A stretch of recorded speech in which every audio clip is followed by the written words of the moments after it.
Hey, my name is Bobby Mink with Choice Consulting and Management, and we want to welcome you back to Choices Create Change podcast.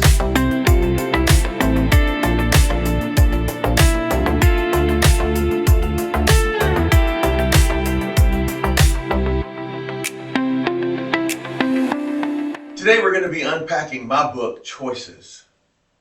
And we all know that choices create change. Good choices, bad choices, no choices.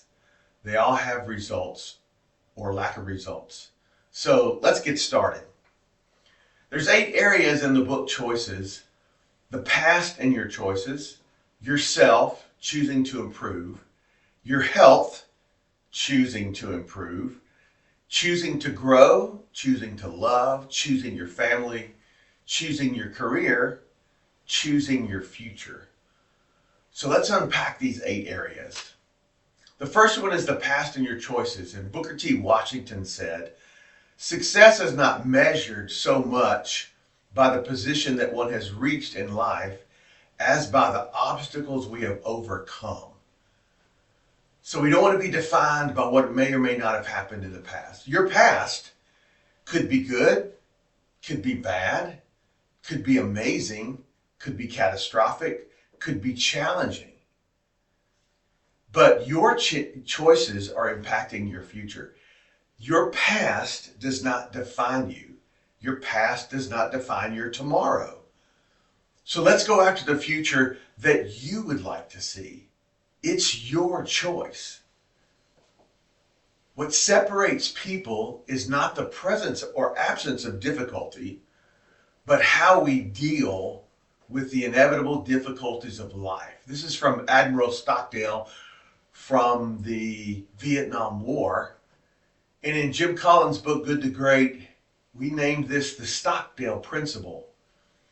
He was imprisoned for years and never gave up hope and never let go of the opportunity to one day escape or survive.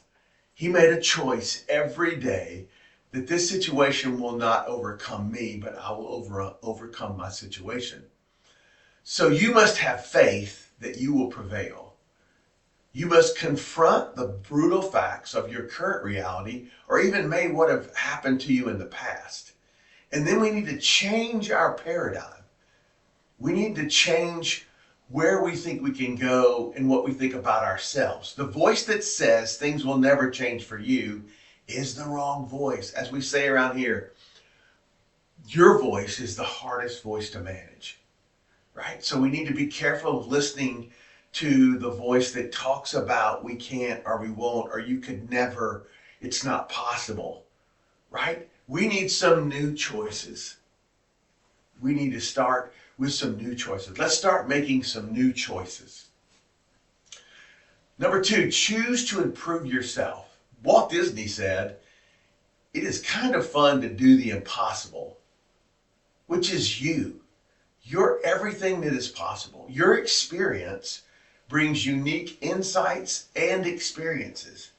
You don't need to be like anyone else or to try to do what others are doing. You just need to be you with everything that you've been through that got you here today. So who are you? And what do you love? And what do you not enjoy? What do you hate? And what frustrates you? Your future is full of blank pages to be written on. Woo, and that is powerful. Let's say that again. Your future is full of blank pages to be written on.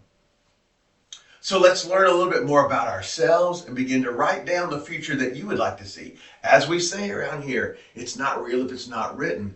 So what are your hopes and dreams? Things that you thought could never be possible. Things that people tell you are not possible to you.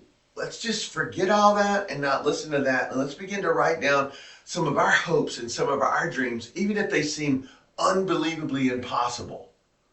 Let's begin to write them down and let's start taking baby steps toward that new reality. So choosing to improve yourself, what things do you need to begin to learn? What books do you read, or podcasts you need to listen to, or conferences you need to go to, or mentors or people you need to hang out with, or a coach that you might need? How do we begin to start taking baby steps toward the future that you want for yourself? to improve yourself to get where you want to go. Number 3, this is kind of silly, I think, but choose to improve your health. Robert Ulrich said, a healthy outside starts from a healthy inside. And for me, it's all about your choice. The choice of the commitment to the journey. We're not talking about perfection. We're talking about a long-term commitment to the choice. For me, the journey started, my dad was 52 and he had a stroke. And for the next 30 years, it was a progressively worse and worse situation for his life. Started with a little bit of paralysis on the left side, ended up with a walking cane, and then ended up with a walker and then a wheelchair. And so for me, my challenge became, I was 19 or 20 years old, and I asked myself, how many years past 52 can I go before I have a stroke, right? So the commitment was for the long play and the long journey. Not perfection, because I can tell you, Mr. Bobby does not make all the great choices every time. Sometimes it's pizza, sometimes it's cake, but sometimes it's salad, sometimes it's a protein shake, right? So what do we know about our health? They say water. Drink a lot of it. So what is the process for the commitment for the long play? You fill up a water bottle every day and you take it with you and you sip on it if you can. What if I don't drink it all? What if you don't drink it all? The commitment is a long play and a commitment to trying to be better and trying to be more healthy. What about electrolytes? So every now and then I'm drinking a Gatorade or I'm getting some powder that I pour into my water, something to start to help me in this body. What about our diet and your choices? And I'm not talking about perfection. Choosing a salad or choosing baked instead of fried or choosing a shake or a health bar. You know, just a lot of different things that help you maybe make better choices. Once again, it's not about perfection. I've heard a lot of people through the years, we do a thing at church, 21 days of prayer and fasting, and a lot of people have, I'm going to give up sugar, I'm going to give up soft drinks, I'm going to give up meat, I'm going to give up mashed potato, whatever I'm going to give up. And sometimes it's so difficult that as soon as they stumble, they're like, forget it. I can't do it. I'm going to make a New Year's resolution, and I'm going to start giving up this, and this, and I'm going to this, and this. And it's so unrealistic that before long, they can't keep up the score and they fall. And a lot of people say, I knew I couldn't do it anyway, so let me just go back. It's not worth it. We're talking about a choice. It's the name of the book, Choices. How do you make a choice to commit to the long game, to do as good as you can? What about exercise? Well, Bobby, I'm super busy here. Okay, but consistent as possible with the life that you're living in. Park farther away. Take the stairs instead of the elevator. You know, walk around the parking lot a couple times. If I have a little bitty weight room in my basement, so 2 or 3 days a week, I'm trying to go downstairs and lift weights for a few minutes, 15 or 20 minutes. 1 or 2 days a week, I try to get out and walk the neighborhood, which is 2 or 2.5 miles. But when I'm out of town with clients, guess what? I'm not. So as soon as I get back in town, I'm back on the schedule. Could you do some cardio? Could you do some yoga? Could you do anything? You just commit to the long-term journey. You make the choice. What about sleeping? Well, Bob, I just don't sleep much. But I think they say 7 to 8 hours should be the goal, which could be impossible with the current place you are in your life, but it's the goal. Can I go to bed a little earlier, read a book, or do something to decompress? And then if I've got to get up early, can I get 7 or 8 hours? Maybe not. Maybe I can get 5. But the goal is a choice for the long-term play. I'm going to try to do as good as I can for this body the good Lord's given me, because I'll never reach full potential of where I want to go and the impact I want to make in this world if I don't have this body to use to help me get there. Yeah, can I get amen? That was good. Okay, number 4, choose to grow. Man, this is powerful. This is what Mark Twain said. 20 years from now, you will be more disappointed by the things you didn't do than by the ones you did. So, throw off the bow lines, sail away from the safe harbor, catch the trade winds in your sails, explore, dream, and discover. Right? Your choice needs to be to grow. It's your choice, though. Nobody's going to force you. How do I get better today than I was yesterday? How can I learn a little bit more today than I knew yesterday? One of the ways is get the right people in your life. If you have people agreeing with you that you'll never be good enough and you don't have enough experience and you could never do that job and this probably won't work out for you. You need to get rid of those people. You need to find some people that say, you can do this. Let's go. Let me help you. Let's work on this together. You need to get the right people in your life if you're going to choose to grow. You need to create a storyboard or a vision tracker. Storyboard. I have one in my office that I started 10 or 15 years ago, and I have some amazing pictures with a few lines underneath of what I'd like to be and what I'd like to be doing. And it's amazing how many of those I've started to accomplish and how many of those I'm working on and how many of those we've just started working on, right? There's also a tool called a vision tracker, a great book called Traction, Entrepreneurial Operating System. There's a tool called a vision tracker, which helps you get out of your heart and mind the things you want to do in the next 90 days or 12 months or 3 years or 5 years or 10 years, right? But you got to get it out of your heart and your mind and get it somewhere you can see it. As we say around here a lot, it's not real if it's not written. So those blank pages that you have for tomorrow and the rest of your life, let's start writing on them. And as we choose to grow, what is it that you need to learn more about? This passion that you have, what is it you need to learn more about? What books are you reading? What podcasts are you listening to? What audio books are you downloading? What conferences have you been to? Do you have a coach? Are you getting certifications? What are you doing for yourself to help you take the next step? Here's what I believe. They say when the student is ready, the teacher will come. As you prepare yourself, the doors will open and opportunities will come. The good book says faith without works is dead. There has to be some motion in this choice of growth. You have to do some things for yourself so that you can be equipped for the next opportunity that you may not even know anything about yet, right? But you choose your passions and you choose your dreams and let's go get them, okay? Joyce Brothers says we can improve our relationships with others by leaps and bounds if we become encouragers instead of critics. So loving is a choice.